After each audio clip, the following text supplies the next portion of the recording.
Well, would you like to tell everybody what you had for breakfast when you came to the River Cafe this morning? I had the most exquisite breakfast. A beautiful slice of home-baked bread that was toasted just to perfection with burrata, just a nice slice that was melting and just kind of just being. And then the most exquisite slices of cured anchovy with slices on the side of heirloom tomato. Yep. I was in heaven. I was in heaven. The food we eat when we're young stays with us forever, and this special episode celebrates these memories. Kamala Harris, Mayor Sadiq Khan, Abe Rogers, Marina Hyde, Richard Osman, and Rashida Jones tell us their stories. My mother said to me when I was young, and you can tell the kids that like to eat good food, right? Mm-hmm. And my mother said to me, I'll never forget, she said, you like to eat good food, you better learn how to cook. Yeah, I agree. Yeah, Because people ask me why did I start cooking? There's a point. Either if you don't have the money to go out to a restaurant every night, and you want to eat well then you learn to cook. I have an apron. I got it from a friend, and it says, I like to cook the food people like to eat. Yeah. So when did you start cooking? When I was from a the kid. beginning? Yeah. And, I remember one of the first things that I would make. We would wake up early. Mommy's sleeping, and I would make scrambled eggs, and I'd make it into a circle on a plate, and then I would cut Monterey Jack or cheddar cheese to make a smiley face melted on top of the scrambled egg. What age are we talking about? That's so sweet. 6, 7. Yeah, and you bring it to your. Was that for your mother? And here's the thing about it. My mother did not like eating breakfast. Yeah, right. But she would always. Thank you. I was like, don't talk to mommy before she had her cup of coffee, right? But tell me about a day in your house. Would you all have breakfast? How many were you in the house? It was the three of us, my mother and my sister and me, because my parents divorced when I was 5. And it was usually my mother would start cooking like Saturday morning for the week. For the week. Oh wow! And I'd wake up kind of just smelling the food and just kind of just half asleep going into the kitchen. And that's the thing about cooking, right? It really is all the senses. It's literally all the senses. It includes the sense of sound. Sound and right? smell. And, of course, smell and sight and flavor and taste. It's all of those things. Would she repeat? Did you know that Monday was lasagna and Tuesday was Chinese dumplings? She would never. She would just make the food. She would. Sometimes she would come because she worked. I was going to say long days. She did Saturdays because she had to work. Fresh baked cookies or a cake in the house. Yeah. She was phenomenal, and she loved to cook. She probably loved it too. She loved to cook. And sometimes she would look at us and she'd say, okay, girls, tonight we are having smorgasbord.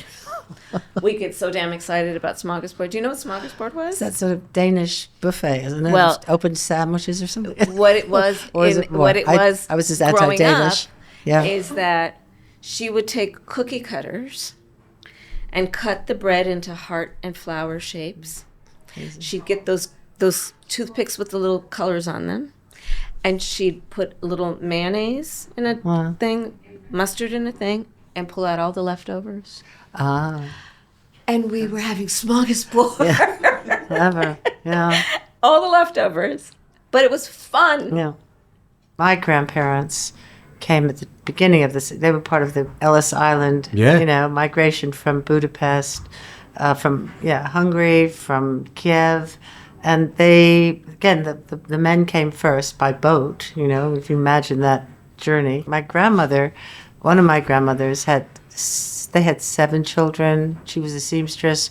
My other one was my mum was a seamstress, yeah. There you go. My other grandmother was a kind of union organizer, apparently. She got jobs, making ties, and she was very political. Is that where you get your politics from, is it? Probably, yeah. And she was a great cook. She used to bring her rolling pin wherever she went. She didn't trust any of her daughter-in-laws to make a strudel.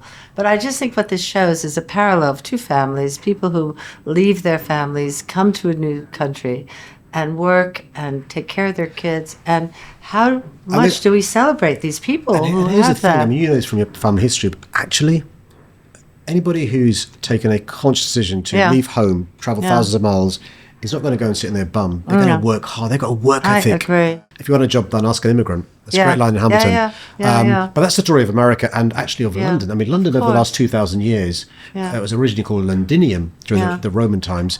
It's grown and evolved and is now, in my view, the greatest city in the world because of successive generations of migrants. What's fascinating about London, and it goes back to your rolling pin story, my mum's got a rolling pin. She makes chapati, roti with it, right? She doesn't trust either her sons or a daughter-in-law to make roti. She makes it herself. But it evokes memory from a mum of being back home, the food. Yeah.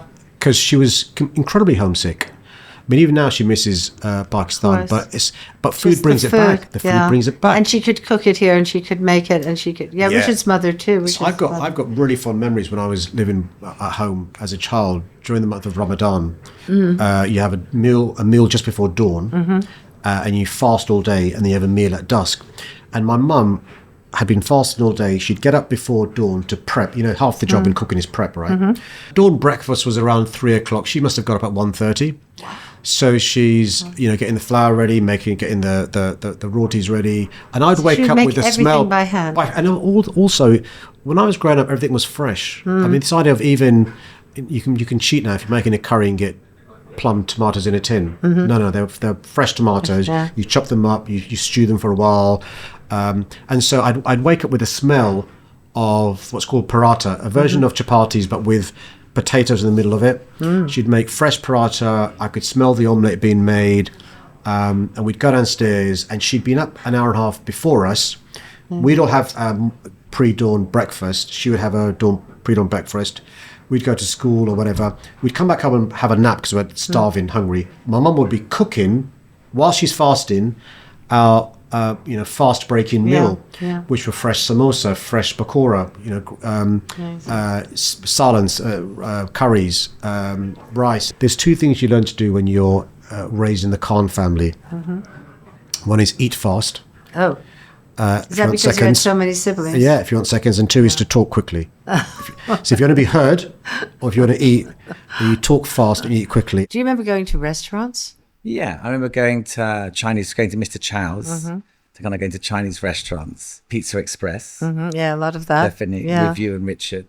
And going to restaurants, in Paris. Yeah. I also remember those holidays where we would live in a boathouse and you would cook, sardines. I mean, it was it was not a lavish existence. That was in Filicudi, wasn't it? Filicudi, we lost the house. We had the keys to the house. We had a map to take us to the house. We had 3 children. I was pregnant. It was boiling hot. And we stayed there for 3 weeks. And we never found the house. No. And so I know where the house is now. I have found the house since. You have found the house. It does exist. So we stayed in this room, which we thought was going to be 1 night and ended up being sort of 3 weeks. But I think we did eat. We ate from the sea. We ate from the land. And so I think that probably part of your childhood and growing up with that exposure. Richard couldn't cook, but he would gather. We'd go and get sea urchins. We would get prickly pears. Yeah. We'd be covered in splinters. Yeah, there was a time that I think it was you that had been going every single day down to the harbor to try and fish and catch a fish. And every day we had this little fishing rod. I think maybe it was Rue, it was you. And would stand there for hours. And one day we just thought we can't go on any longer. So we bought a little fish in the fish market, and then you dove down underneath the fishing and attached it to the fishing rod, and he pulled it up and he said, when the process, "There's my fish." Ruth said, "What's they doing down there?" You go, "Don't worry, it's fine. It's swimming." And so they attached it to the rod, and he pulled it up. Of course, what he did really caught on to was that it was a dead fish, and so then he was so proud. It was a sardine, so it was this big. It'd been gutted. And we brought the fish back to the house. And then by that time, Rue was so attached to it, he wouldn't let us cook it. And so he slept with it. For 3 nights until it started really, and we were all sleeping in one room, so it started to really, really smell. And this dried, freckly fish. And we had to persuade him to let the fish go. And he was going to go back to his mum. He wasn't well. His mum was going to make him bed. And maybe he had to go to the hospital. Yeah, we had to have a funeral. Launched it. Oh, we sent it back. We launched it back into the sea. And this rigor mortis, completely stiff. Did your parents entertain? Did you grow up with dinner parties in your house? Did you have? No, they never really did that. And actually, we never went out, I must say. But no, I think it was expensive and we didn't go out. Yeah. But my mother sort of hated cooking and sort of still does, but cooked every single meal. But we had about 5 dishes on rotation. And they were called funny things. They were, some of them were like obvious what they were. There was like kidneys and rice or spaghetti bolognese. Some of the things were called things like chicken in a mess with rice. Okay. And there were all of those things. But when I was coming here, I was thinking, my gosh, if I was giving the honest sort of the account of all of those things, there were certain moments, and you look back to them. Remember the shop B-Jam? I remember. I had a Saturday job in Bijan. Did you? You didn't. It was the precursor to Iceland. Yeah, it was. I was going to say, was that a freezer? It's a shop that sold freezers and also things that went in freezers. So clever. One-stop shop. Clever. Fill it up and I'll take it. Yeah. Aesthetically, it's a nothing experience. Yeah. But for a certain type of woman who did not want to cook particularly, those chests were treasure chests, and in them were things like, I remember the first time we saw a Viennetta, we were like, oh my God. How could such a thing be created and look so perfect? Yeah. And retain its, the answer, of course, was, well, it was ultra-processed or whatever. But at the time, we didn't know any of these things, and we lived in blissful ignorance. Yeah. And they had... No one's ever topped the Viennetta. No, well, Sarah Lee's had a good go, I tell you. Talking of ultra-high processed food, one of the greatest moments of the 1970s was when they brought out Ice Magic. Do you remember Ice Magic? Yeah. So Ice Magic, you'd have some, Sainsbury's vanilla ice cream, and you get the squeezy bottle that was like chocolate flavored, and you would pour this, squeeze out this chocolate sauce, and it would instantly form like a hard crust. Again, sorcery. Like a chocolate bomb. Yeah. There are some things even now that I think, if that hadn't existed in the 70s and if you went to a restaurant and someone showed that to you, you go, this is the greatest act of gastronomy in the history of restaurants. But they were so far ahead of the curve. I think the best ice cream flavour, I don't know if you agree with me, Ruthie, and I don't think there's any argument with this. I think the best ice cream flavour is mint choc chip. Oh my God, I'm so embarrassed for you. Oh, okay. Are you going to say stracciatella or something? No, you'd be really surprised at what I'm going to say. Oh, amazing. I really love vanilla ice cream. Wow. It's kind of boring. We should get some. Do you want some ice cream? We could have some ice cream. Yeah. Yeah, go on. Why not? This is the best podcast ever. Tell me about your family. Tell me about the kitchen. Tell me about the house.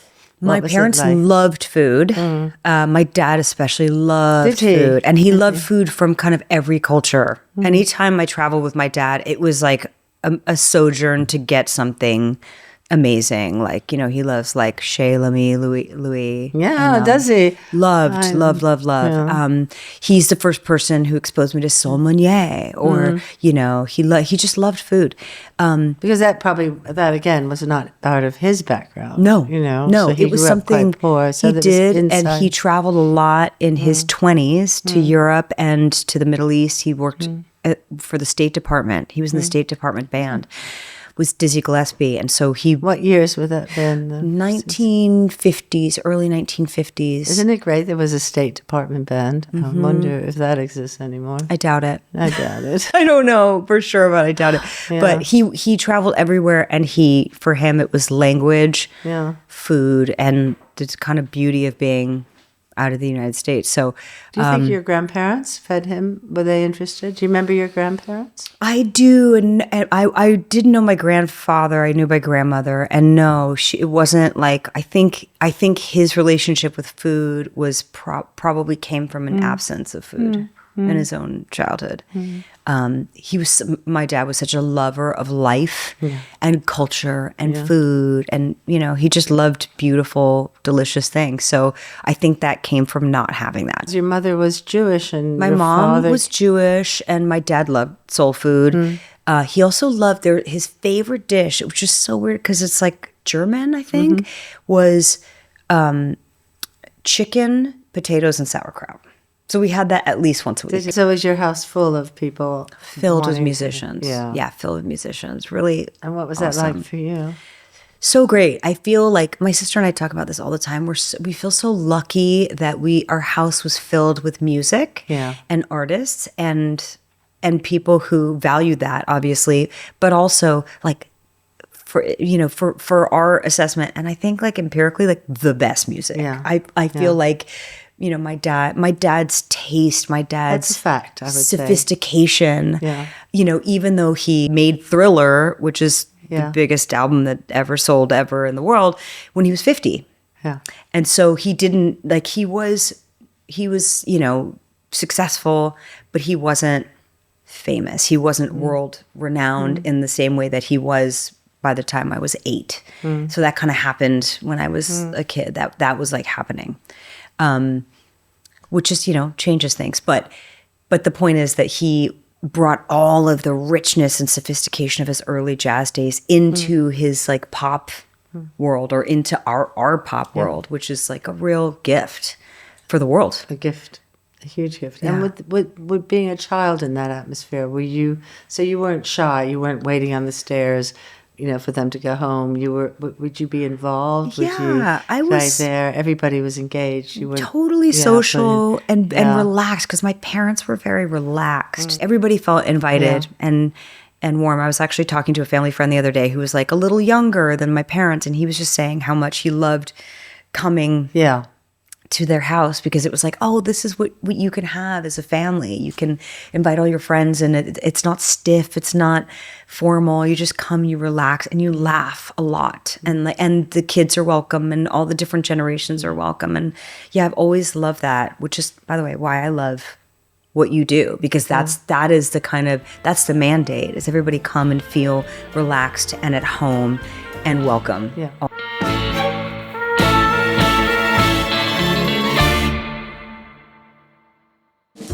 Ruthie's Table 4 is now a book. Paul McCartney, Michael Caine, Kamala Harris, David Beckham, Tina Fey, Elton John, and many more. It's full of stories, beautifully designed, and a celebration of the way food connects us all.